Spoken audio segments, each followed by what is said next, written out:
Welcome to the Ryan Crossley Show. We are excited today to have a very, very special guest with us. I think it's probably going to be one of the most historic interviews I've ever been a part of.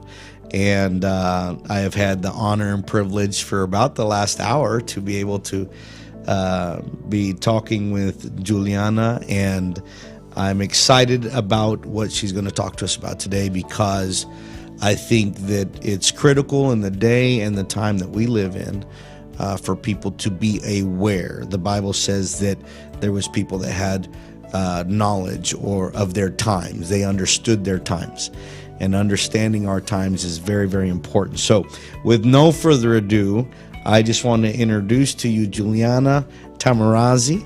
She is the founder and president of the Iraqi Christian Relief Council. And even though she doesn't have a million titles, she should, because of what we've been talking about. And it's an honor and a privilege to have you with us. Pastor Ryan, thank you so much for having me on and starting to becoming to know you and really seeing everything that you're doing with your ministry. It really is my honor to be present here on this blessed day. Well, we're thankful that you took your time. We were looking at your schedule, and I don't even know how you're going to have time to sleep in these days, but we're so glad that you took out time to come and be with us. People might know you as somebody that was nominated for the Nobel Peace Prize, correct? Yes. And when did that nomination come in? We were notified of the first nomination in December of last year, and then the other two nominations came right after that in January. We didn't talk about it. We weren't allowed to talk about it. Really? But we finally became brave to really elevate the cause of the Assyrian people of Iraq. Right. We broke the news on August 31st at a news conference in New York City. That is the day we announced that we had written a letter to President Biden, myself, and the Yazidi community. The Yazidis are indigenous to Iraq just as much as the Assyrians are, asking him not to withdraw the troops out of Iraq. So that is the day we broke the news about this, and the winners were announced on October 8th, just about 10 days ago. Oh, wow. That's wonderful. I'm sure what an incredible lifetime achievement just to even be nominated for something like that for your work. Now, we want people to get to know you and what you're doing, and I'm fascinated by everything that you're doing. And I know we could talk about every detail and whatever we can in the time we have. But if you could tell us your story, how all this began, and you have an incredible story to tell. Pastor Ryan, my story is a part of the larger picture, the larger story of the Assyrian people. The Assyrians, as you and many of your listeners know, are indigenous to Iraq. Our ancestral homeland is northern Iraq, southern Turkey, northwestern Iran, and northeastern Syria. Our history is 6,700 years old. Wow. We converted to Christianity through St. Thomas the Apostle, 70 A.D. Wow. And we've paid a heavy price for being Christians. Many people know Nineveh through the story of Jonah, the book of Jonah. And I am a Ninevite. And when I say that to people, people are shocked that, wow, do you still exist? Wow. And this is why my story is a part of the Assyrian story, and it's a privilege and it's an honor for me to have been chosen by the Lord to be one of the voices for the Assyrian people, and really to talk about what has happened to us throughout history, what it is that we're asking for, and what does our future look like if there's not real intervention that comes through from our brethren in the West. Brethren in the East, and also, really, if God doesn't deliver a miracle, you're looking at a nation that is on the verge of extinction.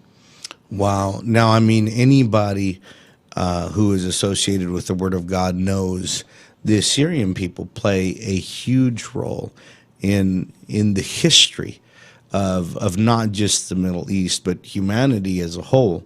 You cannot read through the Word of God and not come across the Assyrian people and their influence. And you have a story of your own rescue, or I think as a refugee, and I think people don't understand. We know in part the sufferings of certain groups, but we don't really know. I am beginning to know now, talking with you.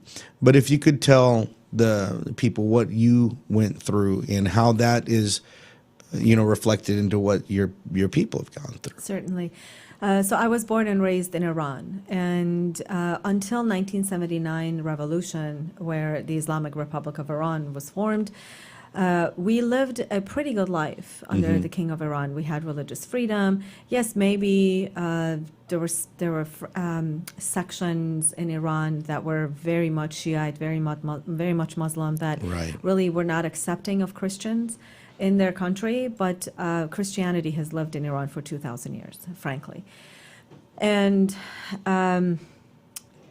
that's when the life really changed for us Christians. Right. At the time in the 1980s, there were about 80,000 to 90,000 Assyrians in Iran. Today, we only have 7,000. Are you kidding me? Left Only 7,000 Assyrians left in Iran. In Iran. In Iran. Wow. Our total population is about 3 million, give and take. But still, when you're looking at a worldwide population, that's quite drastic. Very minute, very minute. So in the school, they started harassing me for my Christian faith. They would tell me that I would burn in hell for my Christian name. They would tell me that I'm not good enough to play with the Muslim children during the month of Ramadan. They're fasting. This is in Iran. This is in Iran, yes. And we had to smuggle me out because there were probably most of my friends, I would say, had already left Iran in early 80s. But my family stayed through the war. Now, this is not that long ago. We're talking 1980s. Exactly. We're not talking 1800s. Exactly. Or 1980s. So how did they smuggle you out? That's a story of on its own. And, I'm coming out with a book, God willing, next year, called Daughter of Nineveh. Oh, wow. And I talk about how, what the smuggling looked like. So with the first set of smugglers, they told us that we had to sell everything. Because when the time comes to go, we don't have time to say goodbye to our family members. Wow. We don't have time to sell anything. So we became displaced in 1989, early 1989, inside the country. We lived in a hotel, my parents and I. My brother had been smuggled out the year before, and by land. But they were working on flying me out of the country. But he didn't come through.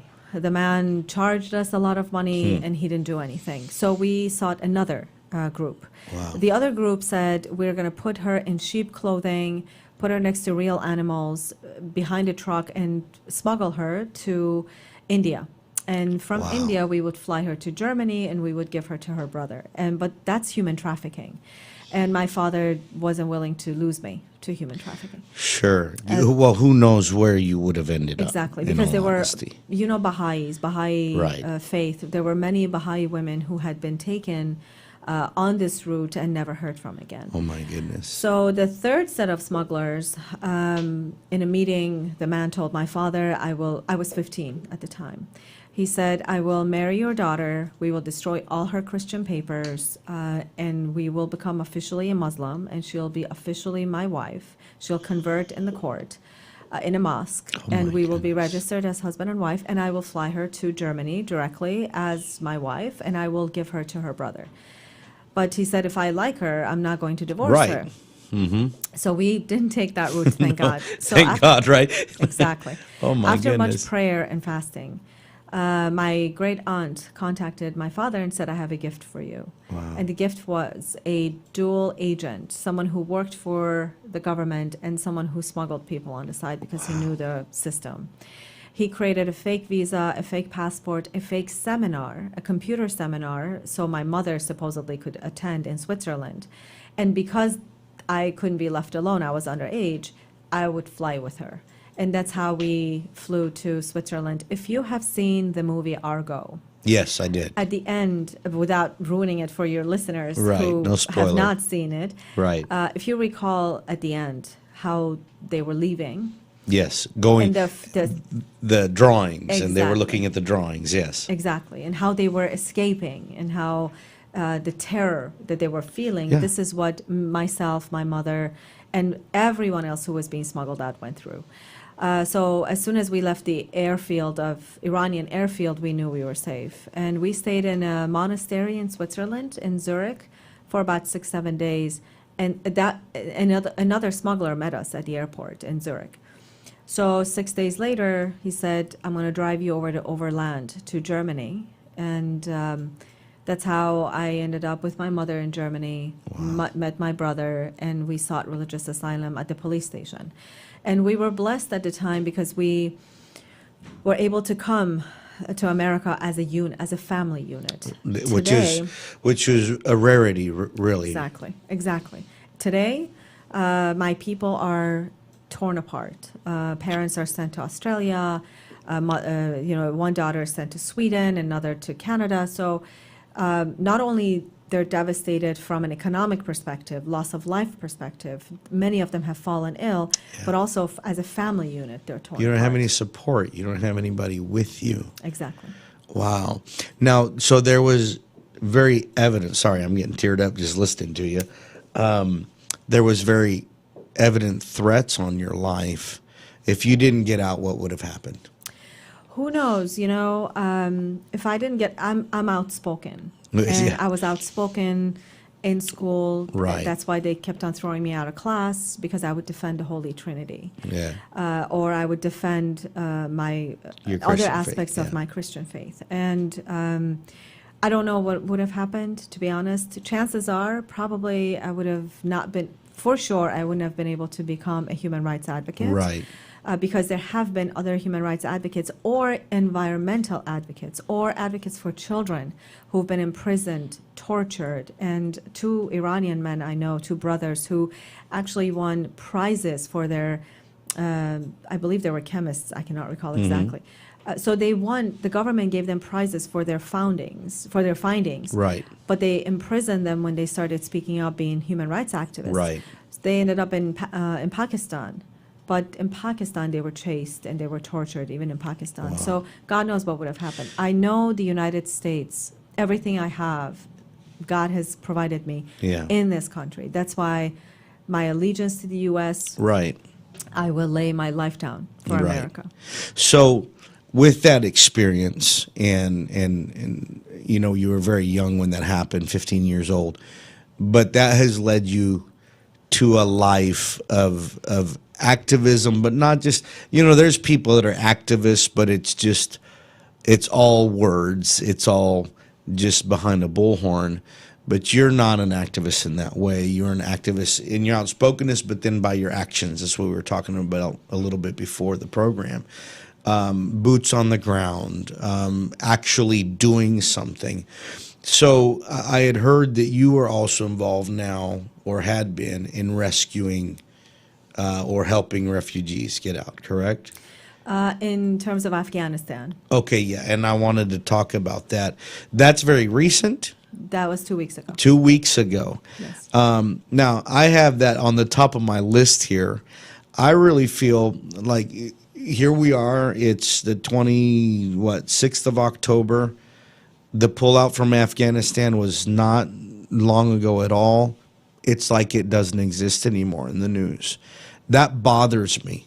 There's one newscaster, Sean Hannity, that has said, I'm not going to stop talking about Afghanistan. I think every day in his program, he says what day we're on from the pullout, because the media is just, if we don't talk about it, it doesn't exist. Exactly. And that's what people need to understand. That now they've already moved on. They've moved on to the Alec Baldwin situation or what have you. It's crazy how they control the narrative. But what's happening in Afghanistan right now, we cannot ignore. It's the media might not be talking about it, but Christians in Afghanistan right now, I can't even imagine what their life is like. I'm sure you know more than we would.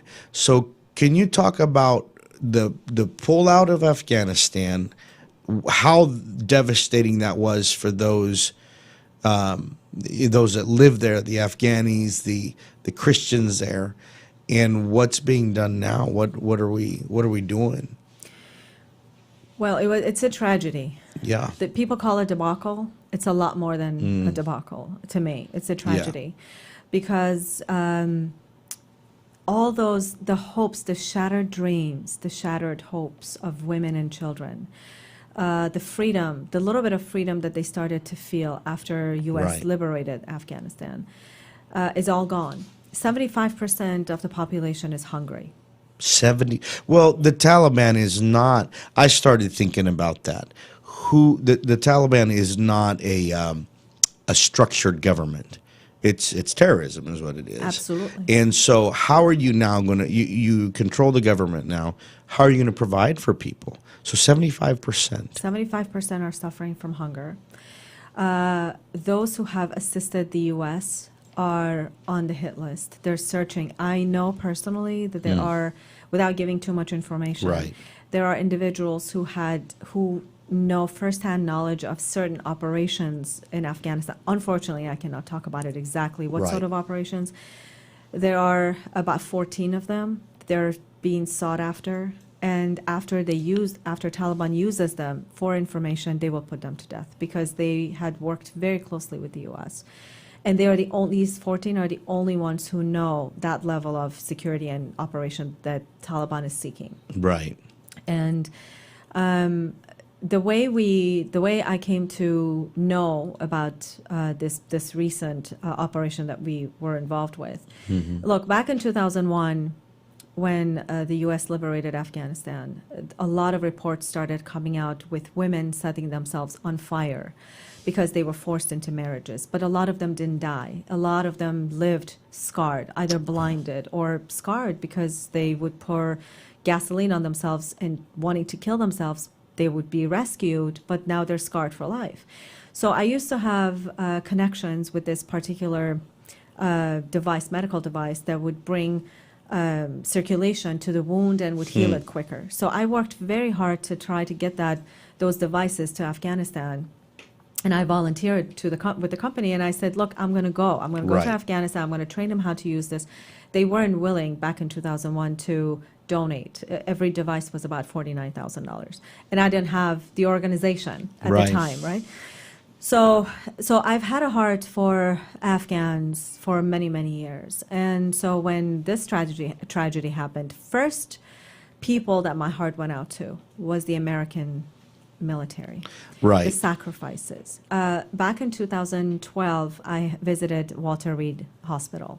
I brought a white rose to quite a few veterans who had lost limbs. And I went to honor them, to tell them that as a former refugee, as someone who came to the States honoring the freedom that these people paid dearly for, I wanted to show as a former refugee my honor and my Right. veterans to the veterans. So that's where my heart went, my mind went to, all those people who suffered tremendously, all Right. their families. Then I worried about women and children, because I've seen firsthand what women and children go through. Well, their in lives are not Islamic valued exactly. at all. Exactly. So through a fantastic friend of mine, Jason Jones, through his program called the Vulnerable Peoples Project, we were able to extract 6 Afghan Christians. These are converts who worked with Germany and with the U.S. They set up schools for young women and children, and they were on the hit list. And so we worked for weeks trying to get these. I tried to work with different groups.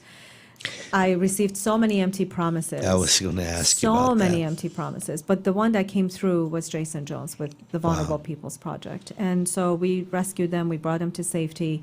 Their journey is not over yet. They are still in danger. It's sort of in danger because they're not out of the Middle East yet. Gotcha. But we're trying to get them out as soon as possible. So And Pastor, when we were going through this with the empty promises made to me, I remember the empty promises that I was given to. Wow. My family was given back 32, 33 years ago. And when they were being smuggled out overland, I kept on contacting Jason saying, do you know their location? Are they safe? Where are they? So finally he got upset with me. He said, are you going to stop? Because this is a war zone. And I said, Jason, you have to understand that was me. That was you. That was me. And that's why I'm so curious and concerned for their safety. So he said, okay, I understand. I'm sorry. And but the reason I really tried very hard to extract them was because if those women had been left, and one of them was a missionary, she was a church planter, and if they had been left behind, they would have been dead by now. I think that, sometimes people hear or read something in the news and they just discount it. But I think that what they need to understand is the Taliban is going door to door. It is hunting these people down. Do not believe for 1 second this whole idea that, I'm sorry, I'm very outspoken too, that the administration is selling that they're cooperating or that they're a cooperative regime. It's the new Taliban. No, it's not. It's not. Now, what are things people might not know that are going on there? I know that there's limited. Yeah, I mean, there's things you can talk about and things you can't. But what is really going on? People need to know. Women have rights within the Sharia law. Yeah. This is a statement from the Taliban spokesperson. They just said himself. that not too long ago. Exactly. Which means nothing. Nothing, because there's no means women's rights in Sharia law. Exactly. And I'm a part of a chat group that they send very graphic images. There's beheadings that go on every single day of young children, or they dig their own graves and they are then thrown in there, decapitated. Taliban soldiers play soccer. I'm sorry, I'm being graphic, but they Sure. play soccer, football, the Middle Eastern football, with heads, with skulls. My Okay? goodness. There is resistance happening, but they're not being assisted. No. They've been surrounded. Many of them are hungry, and it's cold now. It's getting really, really cold. The terrain is very tough. So what we did, look, Taliban is now the third strongest air power Yes. in the world. We left Imagine that. them. Imagine that. And if Pakistan is a nuclear power, and if they have been harboring Taliban, they harbored bin Laden, Yes. and if they form a pact with the Taliban, if they get to the Pakistani regime, even get closer, and they may have an agreement, then they may become a nuclear power. Right. And this is all happening due to our negligence. Complete. Is it our negligence or is it pre-planned? I'm sorry. I'm with you on this last statement. I think that there's a whole dark agenda going on behind all of this. How do you leave no military personnel in their right mind would leave, if we're not going to leave a brother behind, a soldier behind, you don't leave your equipment behind, or if you have to, you destroy it so it's unusable. To leave all of that in the hands of the Taliban, it infuriates me. I'm sorry, but it infuriates me when I see them walking around in our soldiers' uniforms, driving our Humvees, and they're basically making fun. But I do feel like it's an empowering. I think that there's, the who's in Afghanistan now. To me, it seems like China is more involved there than even people realize. Our administration said, well, we left the helicopters, but disabled. Well, you think China's not going to help them figure out how to fly those? And we've seen them flown. I think that there's a whole lot behind it that I don't know if it'll ever come out. But. And Pastor Ryan, what surprises me, I've always viewed, and we Middle Eastern Christians have always viewed the U.S. population as courageous and that they don't stand down when something goes wrong. Right. And this is breakdown of humanity, number one. Number two, this is a direct threat to our national security. Yes, it is. Number three, how is it that we allow our U.S. paid dollars to be abused, and then it's going to be turned against us? So why is the U.S. population quiet? Why are we not taking to the streets? Why did we not take to the streets? Exactly. And protest all of that? Unfortunately, I think this is a pre-planned agenda. I do too. They're keeping the U.S. Population busy with nuances, so we don't. And then there's a veil. They're putting a veil I think over our eyes. you get enough crises going, and that's what it is. It's been one after another, and it's like you can't hardly get done with one before the next one comes along. But I think it's strategic, because then people move on. The consequences of the other crises are still there, like what's going on in Afghanistan. But nobody's paying attention to it anymore, because now it's either the border or it's mandates or it's what have you. All the while, people are really suffering. What is it like? I think this is important. What is it like to be a Christian in those environments? It really depends on which country. Okay. The blanket statement I will make is it's difficult to be a Christian Right. in the in most of the Islamic world. Right. In Jordan, because of the king, it's a bit easier. They have religious freedom, albeit in small villages, maybe we're not technically welcomed, but overall, Christians are pretty comfortable in Jordan. Right. And also in Lebanon. But in other places, it's really challenging. Like you were from Iran. Exactly. In Iraq, prior to the fall of Saddam Hussein was a Ba'athist. And what does that mean? The Ba'ath Party was all about Arabization. The Ba'ath Party was founded exactly. Yeah. It was found. The Ba'ath Party was founded by. Co-founded by a Christian, Michel Aflaq from Syria, who later converted to Islam. But what they wanted to do was, like you say, nationalism. Let's make everybody an Arab. So Saddam Hussein, as long as the Christians did not rise against him and against Arab sentiments, he left them alone. So they were pretty comfortable. However, he was ruthless when it came to the Assyrian ethnicity. Right. Because we wanted to preserve our language, our Assyrian heritage and ethnicity, and any church that sided with us, those churches were destroyed. Countless of my people in Iraq were buried alive. Countless of our schools were closed. The publishing houses were closed. Singers that were nationalistic were imprisoned. So that's why the mass exodus out of Iraq really began, of the Assyrian people, Right. really began in early 80s, late 1970s, when Saddam was really in power. Where did most of them have to settle, or where? Majority of them came to the U.S., the United Canada, States. and Australia. Majority of Yeah. them. America has about 400,000 to 500,000 people here, Assyrians, and they're also known as Chaldean and Syriac.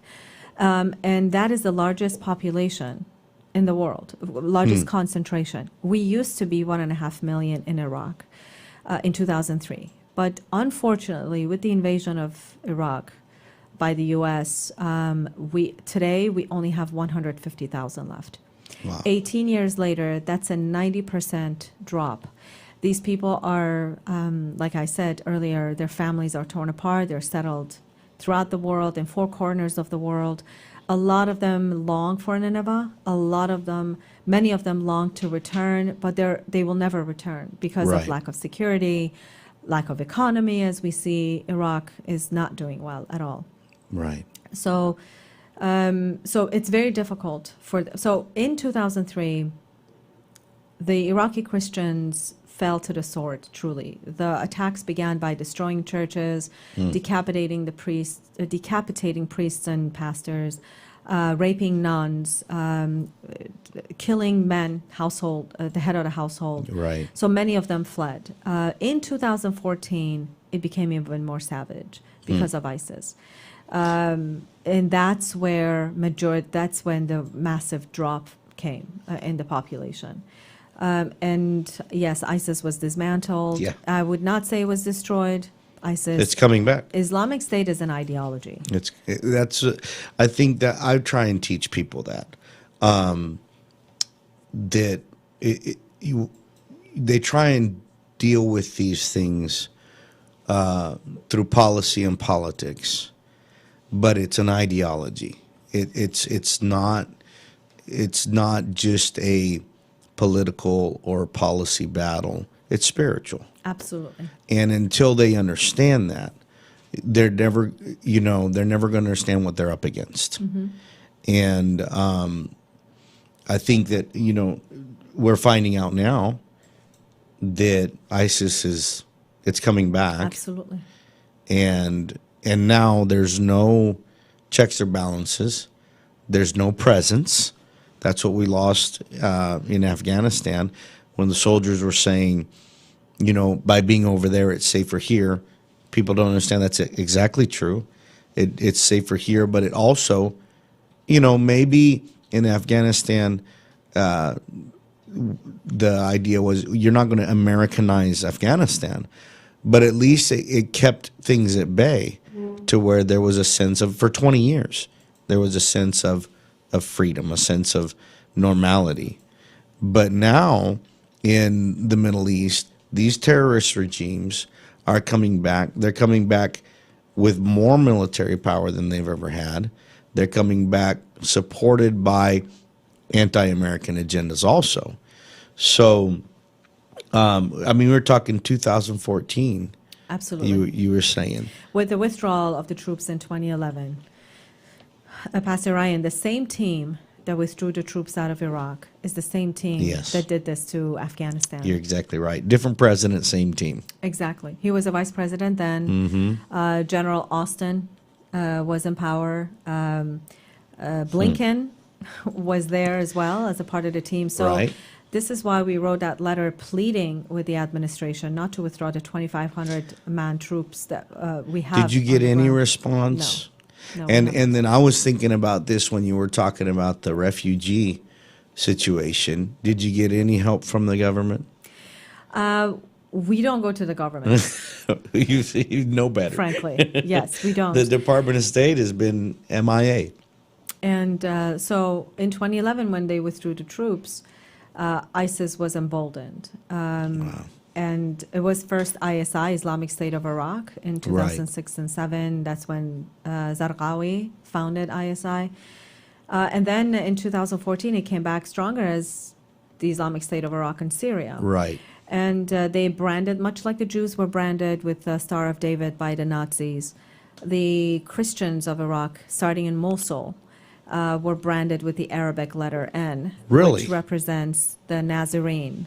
Whoever follows Jesus of Nazareth is a Nazarene. They literally would brand them. They branded the homes, homes. With the Arabic letter N in red. And what would happen to those homes? The people inside would either get killed. Some of them were actually crucified to their doorstep. And in some cases, I'm going to tell you a graphic account of this. They would rape the mother of the house in front of the husband and the children, and then they would decapitate the husband in front of the family.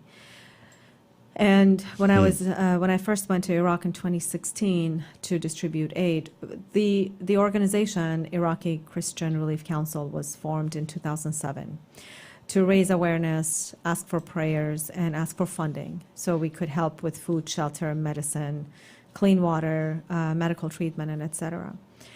In 2016, I went to Iraq for the first time. Wow. And I remember I was distributing aid in a camp in the city of Erbil and in the north. And there was this woman that came up with a little girl in her arms. And the little child did not look very well. She didn't look normal. And I inquired, and she said that after they had killed her father, because the child was restless and crying, they took the child and threw her against the wall. So as they threw her, she was a babe, she was an infant, so that damaged her brain. Sure. So, and there is no shortage of such stories. And this is why I'm grateful for this platform you've offered me, because I'm a storyteller, and we need to tell the stories of the modern day martyrs. martyrdom didn't No. stop, right? And 500 years ago, 300 years ago, 100 years ago. Right. It goes on every day today. So what we're afraid of now with the resurgence and reorganization of ISIS, that there's going to be another genocide of the Christians and other minorities in Iraq. Because there's nothing to stop them. Exactly. Especially, I'm sorry, you're talking, especially with the Iranian influence, because Islamic Republic of Iran is very much present in Iraq. It manages Iraq. Really? Absolutely. Many of my sources have said that in many meetings in Iran, they've laughed. The clerics have laughed and have said, why do you call it Iraq? It's Iran 2.0. And they're using the Christian, they will use the Christian area as time passes by as a corridor to the Mediterranean. Right. To destroy Israel. That's their ultimate goal always. That's their ultimate goal. And so there's a large presence of the Shiite militia backed by Iran in the area that really belongs to the Assyrian Christians in the north called Nineveh Plain. And that's what we're afraid of. We're afraid that if we pull the 2,500 troops that we have there, there's not going to be any wall that will protect Christians and other minorities in Iraq, and also from a national security is extremely dangerous for us. Well, and when you see stuff like Afghanistan, where President Biden's advisors at the Pentagon, I think we saw it in the hearings that just happened in the Senate not too long ago in the House of Representatives, they were not on the same page. Even the three that were talked to were not on the same page. And they had suggested 2,500 troops remain, we're good. Just 2,500 troops, the presence of 2,500 troops kept everything balanced. So when you see a pullout of 2,500 troops in Afghanistan, you're looking at the situation in Iran and Iraq, and you're saying, well, if that were to happen here, then there is no barrier. There's no protection. I was thinking as you were talking about, and I know you kind of qualify before you say it because we're Americans and we want everything sanitary. We want everything. I grew up overseas too, nothing like the Middle East. But America wants its news very clean. America wants its information very sanitary. But that's not how the real world is. That's not what's really going on over there. And you have seen it firsthand. And you've been active in trying to bring aid. And I was interested here, as you said, the Iraqi Christian Relief Council was established in 2007. What have you been able to do as it become harder? What as you're trying to give help and aid to these people, has it become harder? What have you been able to accomplish? In 2007 until 2014, we knocked on many doors in the U.S. Yeah. And we had the toughest time, Pastor Ryan, because the Catholics said, aren't you used to this sort of persecution? Why don't you just leave your homelands and come to America and you can freely practice our faith, Christianity? The evangelicals would say, well, you're baptized as infants. Have you accepted Christ as an adult? You're cultural Christians, so we're not going to do anything for you. So from every aspect, we received pushback. In 2014, I believe because of ISIS brutality that was put on display through social media, that shook the world. That shook the U.S., and that's when a lot of people sprung into action. That's when we were able to raise a lot of money to be able to help hundreds of thousands of people. The first 7 years of the life of this organization, we didn't stop. I had a full-time job elsewhere. I was a complete volunteer with the organization, and I would work on this case at 2, 3, 4 in the morning. And I remember, Pastor Ryan, it was in 2008. It was 2008 when Assyrians in Baghdad were attacked yet again. And there was a mass exodus. But as they were fleeing, at nights they would find their rest in the cemetery. So I remember that night when I read the report, when I slept, when I put my head on the pillow, I began to weep. I said, Why is it that my sisters in Iraq have to put their head on a gravestone? And when I have this blessing of being in the United States and put my head on a pillow. Right. So it is really their suffering. It is their stories, their memories that drive me every single day. So, albeit we never stopped and we raised a little bit of money, we would send it for tents, because a lot of them were living in tents. We were sending it for food, and a lot of them that were at the time were being resettled in the U.S., we would help with their first month's rent or Right. food and furniture, things like that. But in 2014, I appeared on Fox News, and the message was heard loud and clear by the Americans. Wonderful. During 3 minutes on Fox News, we were able to raise $120,000. That's And awesome. that really pushed us to the next level. Yeah. But that was in 2014. Starting 2016, after ISIS, quote unquote, being dismantled, it went away from the news, as you Right. said earlier, and people said, okay, well, I guess they're fine now, we're going to stop. They're all and good. yet the suffering every day continues, not just inside Iraq. There are about 20,000 refugees, Iraqi Christian refugees, that are living in Jordan, Turkey, and Lebanon. And half the year prior to COVID, I would spend it in the Middle East, in the region.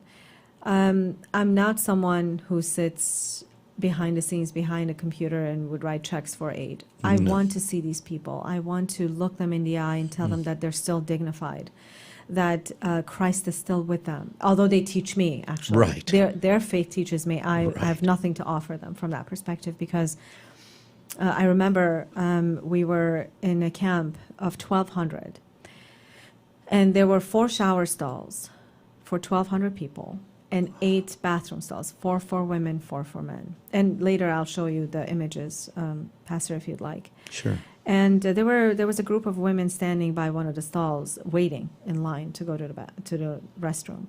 And I asked them, on camera, tell my American friends, why is it that you did not renounce Christ? And the shock was so, they were terrified to hear that question. They said, how dare you ask me that question?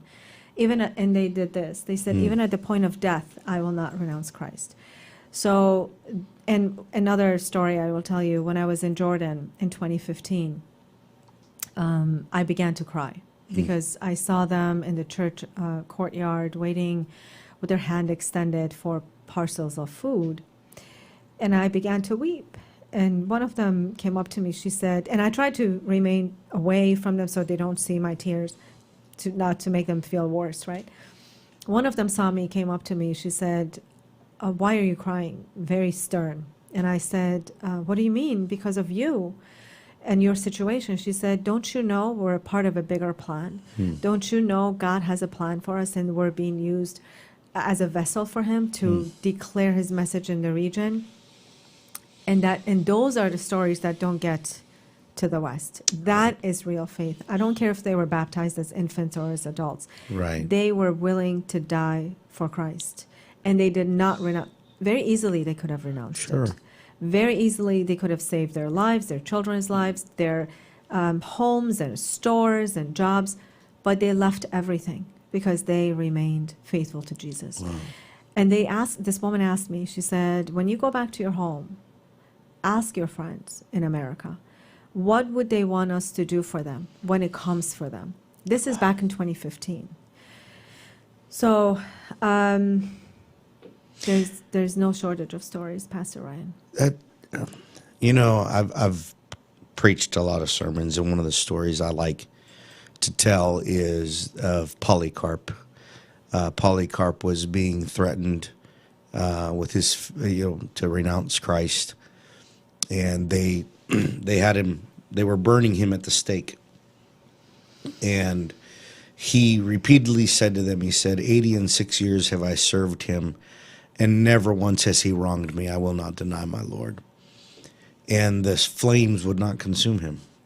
They went around him, and it shocked them so bad that they actually killed him by plunging a lance through him. And the story says that his blood extinguished the flames. We read about those things sometimes, but then to actually talk to people face to face that are facing that, and that have to make that decision. I am very touched by what you just said, because when she spoke to you, she wasn't concerned about herself.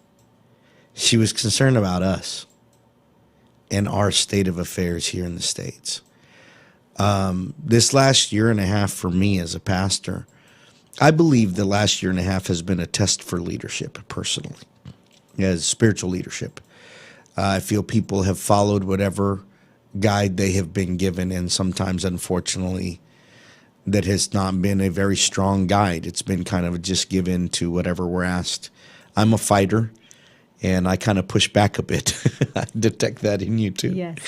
But so I was telling you earlier, we only went online for 5 weeks here, and then and honestly, I felt like we are in the United States of America. They cannot shut churches down, and if we let them do that, then we will lose a battle in the long run.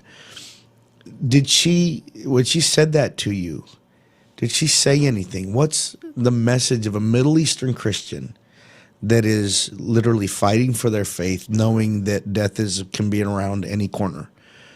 What is their message to us? How do they view us here? That we are the cultural Christians. We are the cultural Christians. We're Christian by name. They said, look, your churches are empty. We're not allowed to go to church, yet we flock to our churches. Even when they're burnt, even when there's nothing left of them, we still go and kneel in front of the cross. Your churches are safe. Your churches are open. You can go anytime. Yeah. Why are they empty? They're empty. Yes.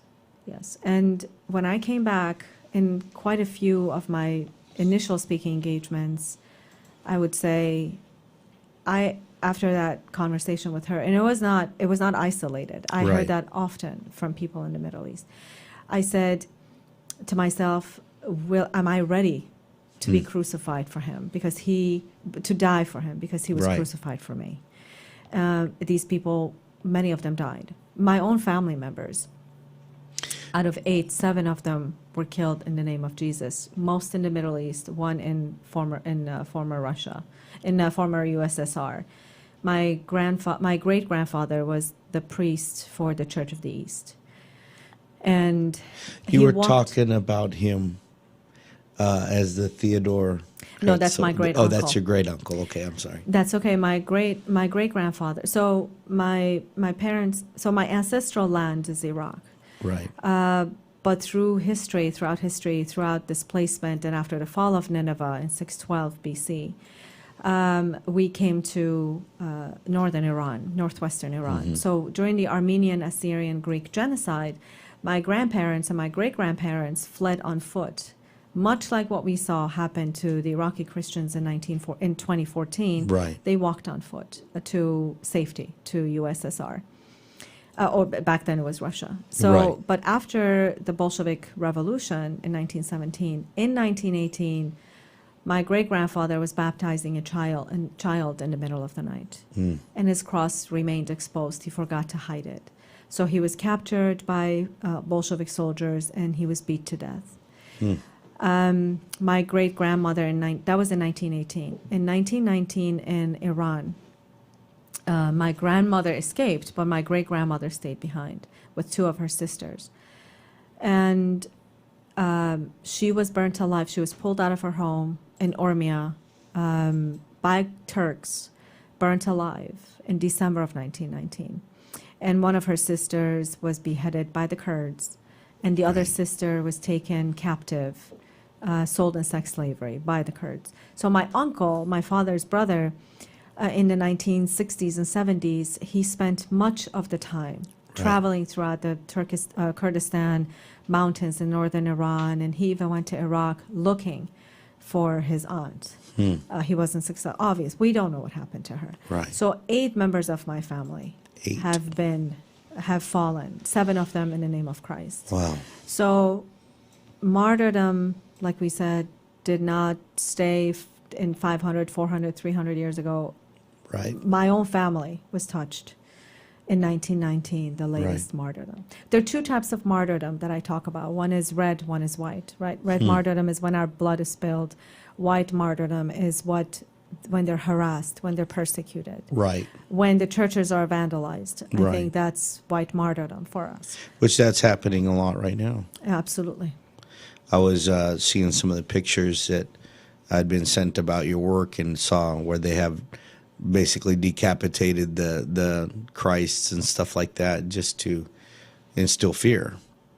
You know, when in 2019 I went to Nineveh Plain, which is the homeland of the ancient Assyrian people. I went to a few churches and they had used icons, image of Jesus or the cross itself, as a target shooting for their practice. So we walked through many of those churches and we saw what they had done with the I imagery. saw some of the pictures, and we'll probably be showing them throughout this of the images of the churches that have just been destroyed. Yes. Some of them are And- being repaired. Yeah. But 90% drop of the Assyrians, we only have 150,000 left. So through the organization, we tend to the needs of those 20,000. I was going to ask you that. Obviously, we all carry our native land in our heart, and when you've been dispersed the way you have been, what is the condition now, and what are you being able to do? So if those that are resettled in the West and they ask for help, we help them. But majority of the focus of the organization is on the ground in Iraq Right. through an initiative called Operation Return to Nineveh. And then the other big program that we have, which we really need help with, is adopting refugees. Right. Not to bring them here, but on a monthly basis to support them Helping so them they can be financially. sustained. Yes, exactly. Operation Return to Nineveh is more providing them with food and medication that they need, but also building businesses for them. Small businesses like a barber shop costs about $2,500 to be started. Very simple. Right. And yet the family can eat and sustain themselves, not have their hand extended, because the Assyrian people were very proud people. We have always worked, we have always studied, we Right. had doctors and lawyers and engineers and successful business owners that their lives were turned upside down overnight. So it's very difficult for men to tolerate a woman coming from the West or an organization coming from the West and bringing them aid while they were the breadwinners. And I'll Right. give you a story about this. When I was in Iraq distributing hygiene products, you know, when women were coming up, I was asking for their name and they would look me in the eye and they would speak to me. But then when it came, there were a few men standing in the lineup, and the first man came up. He wouldn't look me in the eye. He didn't answer my questions. He just took the box and left. And then and I thought to myself, how is it that he doesn't look me in the eye, does not talk to me? I was offended. The second guy came up, he did the same, and that's the moment that it was an awakening for me, that these men were proud head of the household. Yeah. I want your listeners, the men, to put themselves in these Yeah. men's shoes. I can't supply. That they were not able to defend their families. They were not able to defend their home. The weapons they had were taken by the Kurds from them as a part of this agenda of ISIS. And they were defenseless. They escaped, many of them on foot. Many of them were stopped by ISIS. Their cars were taken away from them. Many of them were beat. And here they are, having their hand extended, Right. while before they were the ones who were providing charity for others. So that's when I asked for forgiveness from God, that I had judged my own brothers. Right. For them, it was humiliating. Exactly. So this is why I go there. I sit with them. You know, there are in many cases they only have simple bottles of water, and when they offer it to me, I take it, because if I don't take it, they will feel undignified. That okay, I'm not going to take their bottle of water. But what we do is we go to somebody else who's taking care of them or managing them, our partners on the ground. We multiply that bottle of water and we give it back to them, right? But at that moment, we allow them to host us. We allow them to bring us the little cookies they have. Through I Adopt a Refugee, we ask for people to donate $3.33 a day. So it's basically $100 if they're able to. If not, a one-time donation we will accept. What we do is we assign families to the American families. We invite churches to adopt refugees this way. On average, $100 pays either the whole month of rent in Turkey, or in Jordan pays most of the month of rent. In Lebanon, we can't, rent is too expensive. $500-600 a month. We are not able to help with that. Right. But we pay for their food or we pay for their medication. And I'll give you an example. There was a woman in Jordan who's still there in Amman. She has 3 children. Her husband has abandoned her. He stayed in Baghdad. She left. And so her oldest daughter, Catherine, has gradually lost her eyesight. So she's completely blind. And she has psoriasis from her head down to her toes. I saw her legs. I've seen the list of her medication.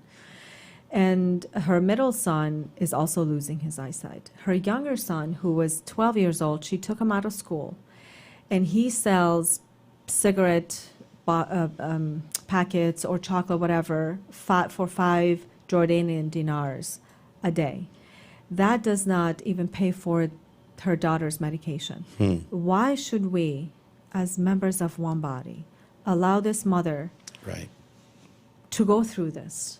Very simply, we can come along her side. She told me a story. She said, it was my youngest birthday, and he asked for a small cake so he could blow a candle. She said, I had to think about, do I not feed my family that day in order for me to buy him a cake? Or what do I do? That's tragedy. This is tragic. That's these are traumatic stories. These are traumatic days these people go through.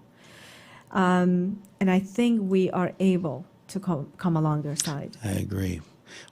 I've often said we throw more away in this country as surplus than what people even eat in their countries. Indeed. It's so what I'm tough. looking for is for people to visit the website, IraqiChristianRelief.org, IraqiChristianRelief.org, for them to see some of the work that we've done, and really create partnerships with us. I'm looking for churches to come along our side and either adopt a family, 2, 3, whatever they're able to do on a monthly basis, or help start businesses inside Iraq. Because we really have to give hope. Amidst this despair, we have to keep the Christ's hope alive for these people. And it's so beautiful every time I'm in the region when we deliver the aid. The first thing they say before they touch the gifts is thanks be to God. Wow. So God is glorified every single day by every individual that we come in contact with. I think that I preached on Sunday about how in the United States we are addicted to stuff. We have stuff and we just want more stuff, and it's never enough. The eye is not filled with seeing, the ear with hearing, and we just consume and consume. We've probably never had to think about it until kind of recently that everybody's complaining about the supply chain shortage and everything, and yet restaurants are full, and there's a stark contrast with somebody having to make a decision, like you said, do I bake a cake or do I feed my family? When here, people might even bake a cake and not even eat half of it. Exactly. You know, I think it's so important for people to understand what you're doing and what we can do. I think that's the key that we were talking about before the interview. Is don't just sit by and watch it all. Don't stick your head in the sand as an ostrich and just, things will take care of themselves. No, we can make a difference. And we'll be making sure that we put that website up constantly, IraqiChristianRelief.org. Is there any other organizations that people need to be aware of that you're involved in that can help? I know you gave that website, but I wanted to ask you if there was anything else. I think because of the level of tragedy that has happened inside Iraq, for example, the countries that came to our aid, to the aid of the Christians were Hungary and Poland. And the U.S., a lot of people ask me, you spoke of other organizations. A lot of Right. people ask me, where is the U.S. aid? U.S. aid, prior to Vice President Pence's pledge in 2017, that he would give the money rather than to the United Nations for them to distribute it, he directed it to churches on the ground and Right. smaller organizations on the ground. That brought a little bit of relief, but that was not nearly enough. So I would say there are good organizations that try to do good, like Knights of Columbus has done some good things. Samaritan's Purse has reached out and done But some. really but more mainly- direct is going to be this, correct? Exactly. Yeah. We're a smaller organization, Yeah. very much hands-on. It's kind of like I pastor a Spanish church here in this area right here, and we have sent stuff directly to, for example, Venezuela in Exactly. the middle of their situation, and we're seeing the pictures of our stuff arriving at the churches and into the people's hands. That's when you know that what you contributed got to where it needed to get to. Exactly. I was showing some of the images that, as I was here, we did a distribution in Lebanon. And I was showing them the list of how we keep track of where the money has gone and who it's Right. been given to. So I was showing them through WhatsApp, I get these reports. Right. And the person's name, the phone number, their signature, and the stamp of the organization we work with on the Right. ground in each country. And they were blown away. They said, you know exactly. And I told them, I said, I am on the front lines. Sure. Whether it's through WhatsApp, Viber, on Messenger, I'm on the front lines with these people. They Right. reach out to me. There was a woman yesterday calling me because she unfortunately had cancer. She has, they have operated on one of her breasts. They've taken it out. And she reached out to me. She said, I have a new tumor now. And my daughter is suffering as well. So what can you do for us? So they reach out to me personally. And that's why, I don't know if we were on the air or off the air. I think we were off the air. Speaking of, when do you have time with your busy schedule to sleep? Right. I asked you Pastor that. Ryan, I don't remember sleeping since the rise of ISIS. Wow. Yeah, I joke. I say ISIS has aged me, really, Yeah. because it has been so traumatizing being involved. I make these people's pain mine. Somebody in one of the speaking engagements, I cannot remember when it was, he said, how do you handle, how do you detach yourself? Because in ministry, I think in ministry, many are taught to detach themselves in order for them to be able to survive. Right. I can't detach myself. I'm one with them. Their pain is my pain. Their joy is my joy. Right. And so I don't think I answered you about sleeping, but truly that ISIS has taken sleep away from me Yeah. because of the suffering of my Well, people. it's like, I think Jesus said it himself. He was moved with compassion when he saw them as sheep with no shepherd. He wasn't diminishing who they were. It was just they didn't have anybody to help them and to guide them. And he was moved with compassion. And if Jesus was that way, then I think we should all live a little uncomfortable knowing what's going on. Well, I want to try and respect your time. We could go forever, but I did want to just kind of close this out by just asking, with everything you've experienced, with everything you're dealing with right now, what is the message you would like to send to our listeners, our audience, which some are Christians, some might not be, some might just be tuning in as we talk a lot about politics and things on this show. What would be your message to them? Probably reflecting on what that lady spoke to you of what's coming our way. What would be your message to our listeners today?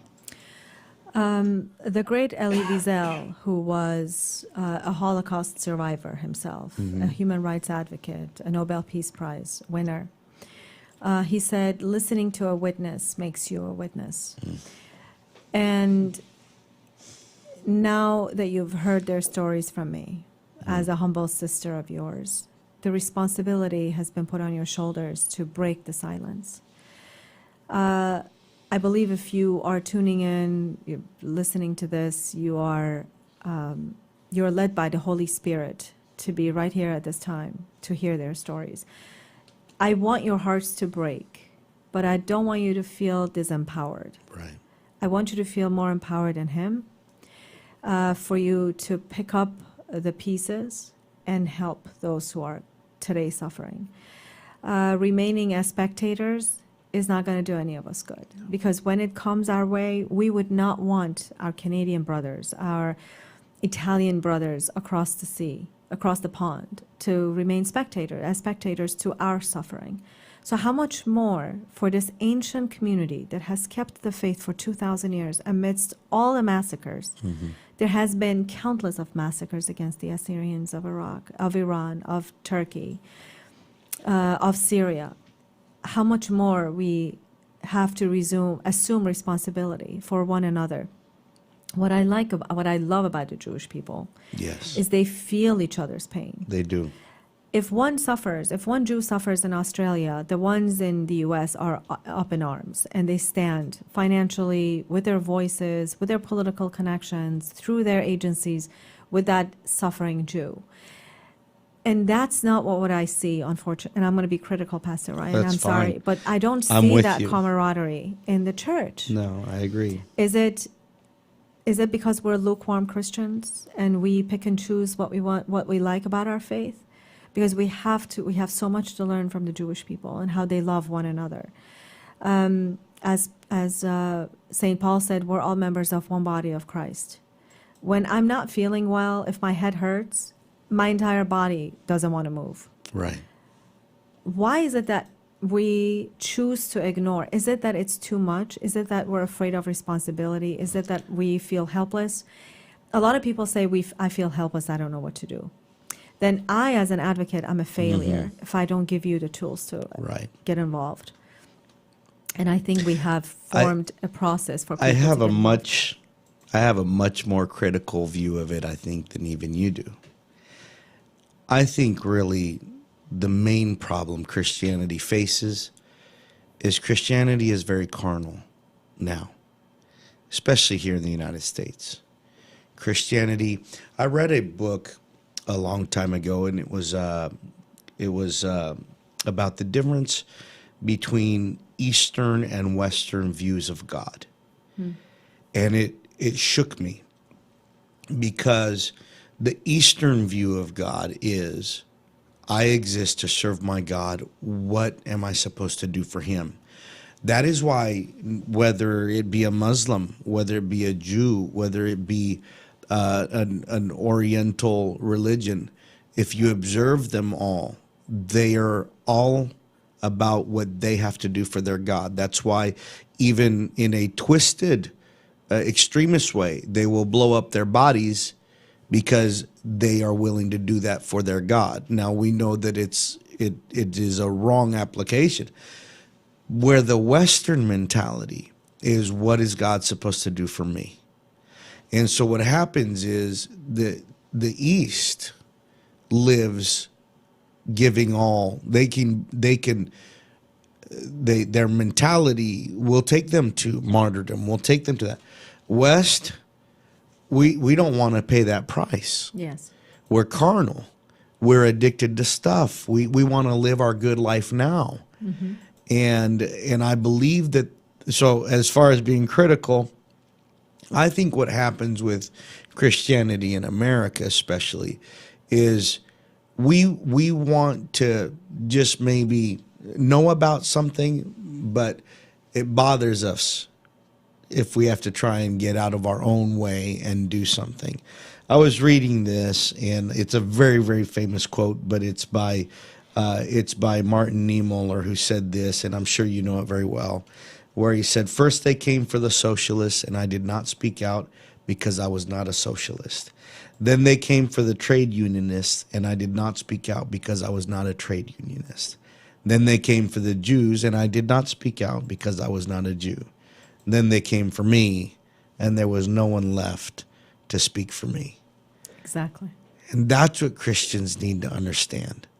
And I think those are the words that need to echo in our ears from your ancestors and your family members and the people you're being connected with now, that if we don't speak for these people, then nobody's going to be left to speak for us when our time comes. Exactly. We have to be courageous. Yes. We have to be courageous in the most graceful way, because people can be courageous and just deliver the message in such a way where it's lost because Right. of the delivery. But if we are filled with Christ and we deliver it in a graceful way, but in a passionate and stern way, we cannot remain silent. And this, I think what drives me is not just for the love of my people, but I can't stand silent in the face of anti-Semitism. Right.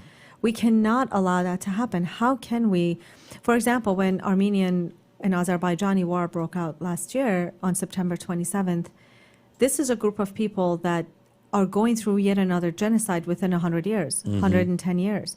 How is it that we say never again, and we allow this to go on? Right. Nigerian Christians are being massacred today. Yes. That's a real genocide. Yeah, it's happening right now. Who talks about, who is helping them? Who's talking about them? Where are the advocates? Right. Women and children are being trafficked. Where are the human rights organizations? Right. Children advocates, right? So, and there's so much that goes on. Uyghurs in China. I speak on behalf of, I speak out for Uyghurs in China. Uyghurs are a Muslim faction that are put in camps in China. And Nike is supporting Right. China. They're not, today, a Turkish, if you watch the news, a Turkish Enes basketball Kanter. player. Yeah. Yes, exactly. I talked spoke about up. it this morning. Exactly. That's so courageous. He called Nike out. He did. And you know his family's still in Turkey, and they are imprisoned in Turkey, in their own homes because of his stance.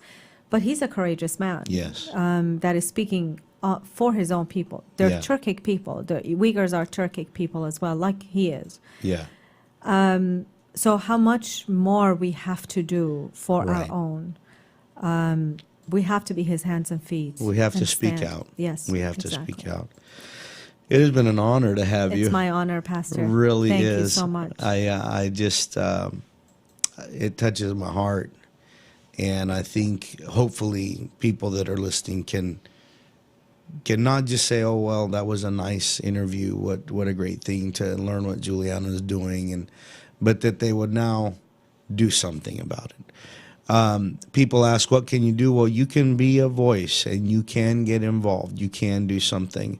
If you can't go, you can help those that go. But we can make a difference in this world. And we absolutely can.